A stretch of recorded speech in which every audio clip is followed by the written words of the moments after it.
फालज जिसको technical terms में stroke कहते हैं, ये एक दिमाग की बीमारी है जो नॉर्मली अचानक प्रेजेंट करती है और इसकी दो मेन टाइप्स होती हैं, जिनमें से एक जो कॉमन टाइप होती है जिसमें जिस्म के किसी हिस्से में, ख़ास तौर पे दिल में या जो गर्दन में बड़ी खून की शरियानें हैं उनमें खून जम जाता है और एक खून का लोथरा बन जाता है जिसको ब्लड क्लॉट कहते हैं और वो ब्रेन में चला जाता है, जिसकी वजह से ब्रेन के एक ख़ास हिस्से की खून की सप्लाई रुक जाती है। तो जब वो सप्लाई रुक जाती है तो ब्रेन, क्योंकि बहुत ज़्यादा सेंसिटिव ऑर्गन होता है, उसको खुराक और ऑक्सीजन की हर वक्त सप्लाई ज़रूरी होती है, वो रुक जाती है तो वो एरिया डैमेज होना शुरू हो जाता है और उसकी डेथ होती है। तो ये एक कॉमन कंडीशन है स्ट्रोक की, और ब्रेन का वो जो एरिया डैमेज होता है उसकी वजह से जिस्म के एक हिस्से की कमज़ोरी ज़ाहिर होना शुरू हो जाती है और ये एक ऐसा मर्ज़ है जो अचानक प्रेजेंट करता है। ये वाला स्ट्रोक जो है ये कॉमन टाइप है जो तकरीबन 70 से 80% लोगों में प्रेजेंट करता है। हमारे यहाँ इसकी शरह थोड़ी सी कम है रेस्ट ऑफ वर्ल्ड के कंपैरिजन से। जो दूसरी टाइप का स्ट्रोक है जिसकी भी अलामात बिल्कुल सिमिलर होती हैं लेकिन उसका कॉज बिल्कुल इससे मुख्तलिफ ऑल टुगेदर 180 डिग्री डिफरेंट होता है, वो ये होता है कि दिमाग के अंदर एक शरियान जो है वो लीक होना शुरू हो जाती है, या जिसको उर्फा में कहता है कि नस फट गया। तो उसमें यह है कि खून लीक होता है जिसकी वजह से दिमाग के अंदर खून के लीक होने से प्रेशर बनना शुरू होता है और दिमाग का एरिया डैमेज होना शुरू हो जाता है। इसमें इंपॉर्टेंट ये है कि दोनों की प्रेजेंटेशन बिल्कुल एक जैसी होती है कि मरीज़ का चेहरे का एक हिस्सा कमज़ोर हो जाता है, मरीज़ का बोलना इफ़ेक्ट हो जाता है, या एक साइड का बाजू और टांग कमज़ोर हो जाती है। नॉर्मली ये एक साइड पे प्रेजेंट करता है और कभी कभी डिपेंड करता है कि ये ब्रेन के किस हिस्से को डैमेज करता है। मरीज़ के लिए चलना मुश्किल हो जाता है, बैलेंस रखना मुश्किल हो जाता है, वॉमिटिंग स्टार्ट हो जाती है, आंखों में थरथराहट आ जाती है। तो इसके एक वैरायटी ऑफ प्रेजेंटेशन होती है, लेकिन इसके रीज़न ये दो होते हैं कि एक ब्लड क्लॉट बन जाता है और दूसरा ये है कि खून की नस फट जाती है, तो इसको स्ट्रोक कहते हैं। पहले इसको बूढ़ों की बीमारी समझा जाता था, लेकिन अब ख़ास तौर पे हमारे माशरे में क्योंकि लोगों को सेहत से आगाही बहुत कम है और जैसे बहुत से कॉजेज़ होते हैं जिसकी वजह से, क्योंकि स्ट्रोक फालिज हमेशा उसका कोई ना कोई रीज़न होता है। तो जैसे ब्लड प्रेशर जो हमारे माशरे में बहुत ज़्यादा है और अनकंट्रोल्ड है और लोग उसकी केयर बिल्कुल भी नहीं करते हैं, कभी दवाई ले ली कभी दवाई नहीं ली। सेकंड, ज़ियाबीतिस, शुगर, वो बहुत कॉमन है। थर्ड, इसकी एक इम्पॉर्टेंट कॉज होती है कि दिल की धड़कन किसी वजह से इरेगुलर हो जाती है। चौथा, हमारे माशरे में क्योंकि कोई प्राइमरी केयर सेटअप नहीं है, लोगों की घरों के पास सेहत की सहूलतें मौजूद नहीं हैं, तो बहुत से ऐसी बचपन में बीमारियां हो जाती हैं या जो पैदाइशी दिल की बीमारियां होती हैं उसकी वजह से भी फालिज हो जाते हैं। एक और इम्पॉर्टेंट रीज़न ये है ख़वातीन में ख़ास तौर पर, क्योंकि ख़वातीन में फालिज की शरह मर्दों की निस्बत थोड़ा सा ज़्यादा होता है कि उसमें जो माने हमल दवाइयाँ होती हैं उसकी वजह से भी फालिज का रिस्क ज़्यादा हो जाता है। तो जनरली ये है कि क्योंकि हमारे यहाँ प्राइमरी हेल्थ केयर सेटअप नहीं है, लोगों के घरों के पास हेल्थ की सहूलतें नहीं हैं और मेजॉरिटी हमारे जो मैसेज हैं वो हेल्थ केयर से अवेयर नहीं है, तो उसकी वजह से हमारे यहाँ बाकी दुनिया के से अगर हम कंपेयर करें तो जवान आदमियों में, जवान लोगों में, यंग मतलब 45 से 50, इवन इससे भी कम लोगों में फालिज की शरह काफ़ी ज़्यादा कॉमन है। लकवा जो कॉमन होता है जिसमें चेहरे का एक साइड पूरी की पूरी कमज़ोर हो जाती है, वो ऐसे ही प्रेजेंट करता है जैसे फालिज, लेकिन है कि वो इस तरह से फालिज नहीं है कि उसका जो रीज़न है वो दिमाग के अंदर नॉर्मली नहीं होता। उसमें यह है कि दिमाग से जो रग आ रही होती है, जो फेस अपने चेहरे को एक साइड को सप्लाई करती है, वो किसी वजह से डैमेज हो जाती है और वो नॉर्मली कम्प्लीटली रिकवर हो जाती है अगर मरीज़ जल्दी हॉस्पिटल आ जाए और उसको अप्रोप्रिएट ट्रीटमेंट मिल जाए। लेकिन वो फालिज से बिल्कुल मुख्तलिफ है। फालिज वैसे प्रेजेंट कर सकता है, लेकिन इसके अगर है कि किसी का चेहरा कमज़ोर हो जाए तो उसको एक स्पेशलिस्ट स्ट्रोक फिजिशियन को दिखाना ज़रूरी है, क्योंकि कुछ सिर्फ एग्ज़ामिनेशन से अंदाज़ा हो जाता है कि क्या ये फालिज है या ये लकवा है। तो ये दोनों मुख्तलिफ चीज़ें हैं, इसका एग्ज़ामिनेशन लाजमी होता है। दो पैथोलॉजीज़ किसी भी एक मरीज़ में एक वक्त प्रेजेंट कर सकती हैं, लेकिन यह है कि दो मुख्तलिफ चीज़ें हैं। नॉर्मली एक वक्त में मैंने अपनी क्लिनिकल प्रैक्टिस में इकट्ठे नहीं देखा है। इसकी हमेशा वजह ये होती है कि आइदर दिमाग में खून की रग फट जाती है या दिमाग में एक ब्लड क्लॉट जो कि लॉज होता है जिससे खून की सप्लाई रुकती है। तो वंस फालिज इस्टेब्लिश होना शुरू होता है या कम्प्लीटली हो जाता है तो उसकी अलामात सामने आती हैं। उससे पहले नॉर्मली हमें बदकिस्मती से पता नहीं चलता।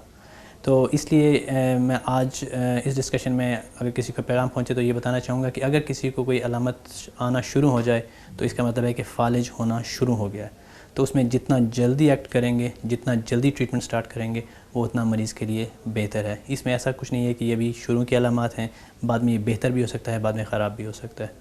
क्योंकि एक और चीज़ मैं यहाँ पे आपको एक्सप्लेन कर दूँगा कि कभी कभी फालिज की एक छोटी टाइप होती है जिसको हम TIA या ट्रांजिएंट इस्कीमिक अटैक कहते हैं। उसमें मरीज़ के लिए कुछ देर के लिए एक साइड कमज़ोर हो जाती है, जो कुछ देर के बाद इम्प्रूव हो जाती है, तो वो एक वार्निंग साइन होता है। वो ऐसा नहीं है कि फालिज से पहले की अलामत है। उसमें यह है कि बाद में कुछ घंटों के बाद या कुछ दिनों के बाद बड़ा फालिज का हमला हो सकता है। तो अगर इस किस्म की कोई अलामत आपके किसी रिलेटिव में या किसी को आप देखें तो उसको फ़ौरन हॉस्पिटल लेके आएँ, क्योंकि वो एक वार्निंग साइन है जिससे बचाव मुमकिन है। लेकिन वंस फालिज होना शुरू हो गया है और चीज़ें परसिस्ट कर रही हैं, तो मरीज़ को जितना जल्दी हॉस्पिटल लेके आएंगे उतना बेहतर हो। लेमैन के लिए या अगर आप कहीं भी हॉस्पिटल से बाहर हैं, इवन डॉक्टर्स के लिए भी जो एक कॉमन हम चीज़ यूज़ करते हैं जो पूरी दुनिया में इस्टेब्लिश्ड है, उसको कहते हैं फास्ट। फास्ट ये 4 इंग्लिश के अल्फ़ाबेट्स हैं FAST। कि पेशेंट का चेहरा अगर एक साइड से कमज़ोर होना शुरू हो गया, दैट इज़ फेस। ठीक है जी, मरीज़ को कहें, या अगर आप देखें कि मरीज़ बात कर रहा है और उसका चेहरा एक तरफ खींच रहा है, या अगर मरीज़ साहब कहें कि वो स्माइल करे और हंसता है लेकिन एक साइड पे चेहरा उसका एक तरफ खींच जाता है। दूसरा है आर्म, कि मरीज़ अगर कहता है ख़ुद कि मेरी एक बाजू कमज़ोर हो गई है, मुझे कोई चीज़ ग्रिप करने में मुश्किल हो रही है, तो आप सिर्फ उसको कहें कि अपने दोनों बाजू फ़ज़ा में बुलंद करे और 10 सेकंड्स के लिए उनको दोनों को पैरेलल रखें। अगर एक बाजू नीचे जाना शुरू हो गया तो दैट इज़ सेकंड और इम्पॉर्टेंट सिम्टम है कि एक तरफ से फेस जैसे हमने पहले बोला, सेकंड इज़ आर्म। थर्ड होता है स्पीच, कि अगर आप उनसे बात कर रहे हैं या मरीज़ खुद कहे कि मुझे बोलने में मुश्किल हो रही है, या आप कोई शख्स अपना किसी रिलेटिव में ये देखे कि उसको जो बोल रहा है वो एक्सप्रेस नहीं कर पा रहा, या उसके तमाम वर्ड्स अल्फाज एक दूसरे से जंबल होना शुरू हो गए, तो दैट इज़ स्पीच। तो ये 3 ऐसी अलामात हैं जो किसी भी जगह, दुकान पे, घर पे, शॉपिंग मॉल, बस स्टॉप पे ईज़िली डिटेक्ट किए जा सकते हैं। फेस, चेहरा एक साइड पे हो गया, आर्म, बाजू में कमज़ोरी हो गई, स्पीच, बोलने में मुश्किल हो गई, तो उसके बाद टाइम इज़ इम्पॉर्टेंट, कि जितना जल्दी आप मरीज़ को किसी ऐसे हॉस्पिटल में ले जाएंगे जहाँ पे स्ट्रोक का इमरजेंसी ट्रीटमेंट अवेलेबल है, उतना मरीज़ का डिसेबिलिटी कम होगा, उतना मरीज़ का जनरल आउटकम और कॉम्प्लिकेशन रिस्क जो है वो कम होगा। मेजॉरिटी जो है इसका रीज़न जैसे मैंने बताया कि शुगर, अनकंट्रोल्ड हाइपरटेंशन या ब्लड प्रेशर, दिल की एबनॉर्मल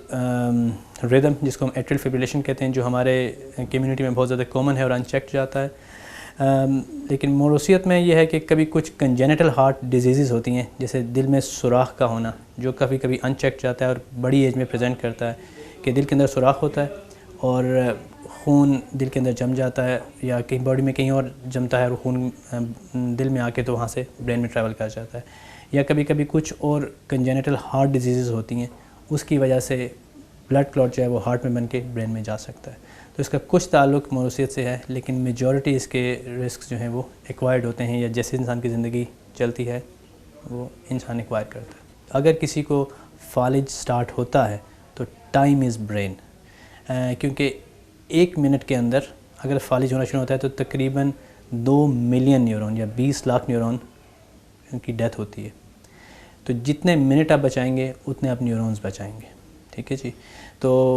उसमें यह है कि अगर 3 घंटे के अंदर अंदर मरीज़ किसी ऐसे सेंटर में पहुंच जाए जहां पे फालिज का इलाज मौजूद है, जैसे हमारे हॉस्पिटल में होता है,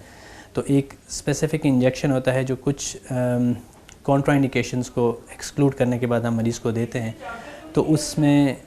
काफ़ी हद तक हम मरीज़ की डिसेबिलिटी को बचा लेते हैं, क्योंकि जब तक मरीज़ हॉस्पिटल में पहुंचता है तो कुछ ना कुछ ब्रेन एरिया जो है वो डैमेज हो चुका होता है, उसको अनफॉर्चुनेटली हम रिवर्स नहीं करते। लेकिन क्योंकि फालिज जो है वो तकरीबन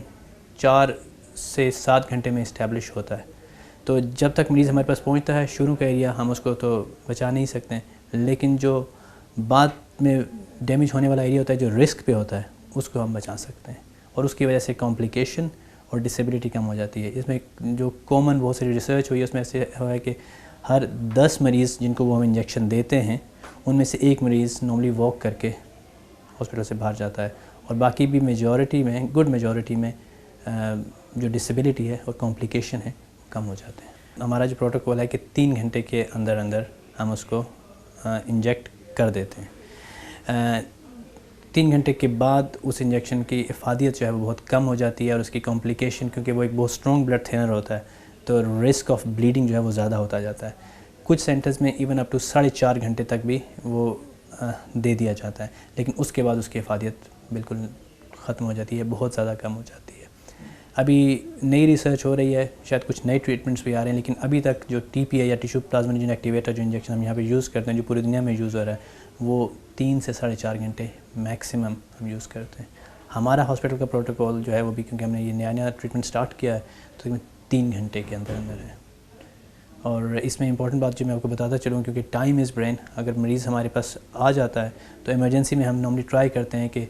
45 मिनट के अंदर अंदर उसके सारे टेस्ट, CT स्कैन्स और हिस्ट्री और सब कुछ कंप्लीट करके, ब्लड टेस्ट भी अगर ज़रूरत हो तो कंप्लीट करके 45 मिनट के अंदर अंदर हम वो इंजेक्शन दे देते हैं। ब्रेन हेमरेज भी फालिज की एक टाइप है। फालिज 2 टाइप्स के होते हैं, एक वो जिसमें ब्लड क्लॉट शरीयान के अंदर बन जाता है, खून की सप्लाई रुक जाती है।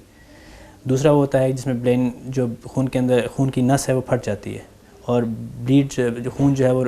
शरीयान से बाहर आना शुरू हो जाता है और एक हीमाटोमा या ब्लड क्लॉट ब्रेन के सबस्टेंस में बनना शुरू हो जाता है और वो ब्रेन टिश्यूज़ को डैमेज करना शुरू कर देता है। इसको ब्रेन हेमरेज कहते हैं। तो ये दोनों फालिज की टाइप्स हैं, जिनमें से कॉमन टाइप पहले वाली है और ये लेस कॉमन टाइप है। लेकिन जब तक हम ब्रेन का CT स्कैन नहीं करते या एक MRI स्कैन नहीं करते, तब तक हमें पता नहीं चलता कि ये स्कैन कौन सा टाइप का है, क्योंकि क्लिनिकली मरीज़ जो है वो उसकी जो प्रेजेंटेशन होती है वो सेम होती है। जैसे उसका चेहरा कमज़ोर हो गया, स्पीच ख़राब हो गई, बाजू कमज़ोर हो गई, या उसको चक्कर आ रहे हैं या उसको उल्टी आ रही है। नॉर्मली ऐसे सेट कि जितना जल्दी पेशेंट आता है